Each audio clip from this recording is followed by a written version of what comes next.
पोरं करती धरती झालेत, पण त्यांचं लग्न ठरत नाहीये. कारण बिबट्या.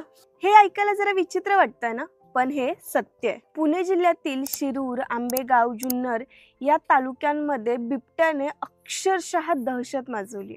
या गावातील लोक दिवस असो व रात्र कोणत्याही वेळी जीव अक्षरशः मुठीत घेऊन जगतात. गुरढोरच नव्हे तर आता ते माणसांवरही हल्ला करतात. असुरक्षिततेमुळे लोकांच्या रोजच्या जगण्यावर, कामावर यांच्यावर परिणाम झालाच, पण आता त्यांच्या व्यक्तिगत आयुष्यावरही परिणाम होतोय. काय परिणाम?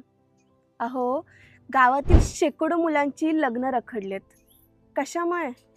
तर तुमच्या गावात बिबटेत, मी काय मुलगी देत नसतो असं प्रत्येक मुलीच्या घरचे म्हणतात. त्यामुळे आई वडिलांचे तर पार चेहरेच उतरलेत, पण तरुणांच्या स्वप्नांचा सुद्धा चक्काचूर झाला. आणि फक्त लग्नच नाही आहे का, सुट्टी लागली की मामाच्या गावाला जायचं हे चित्र सुद्धा अगदी पालटले. कारण आता मुलंच म्हणतात, मामा तुझं गाव नको रे बाबा, कारण तिथं बिबट्या आहे. मित्रांनो, निसर्गाशी संघर्ष करणं वेगळं, पण दहशतीखाली जगणं हे कायमच वेगळं.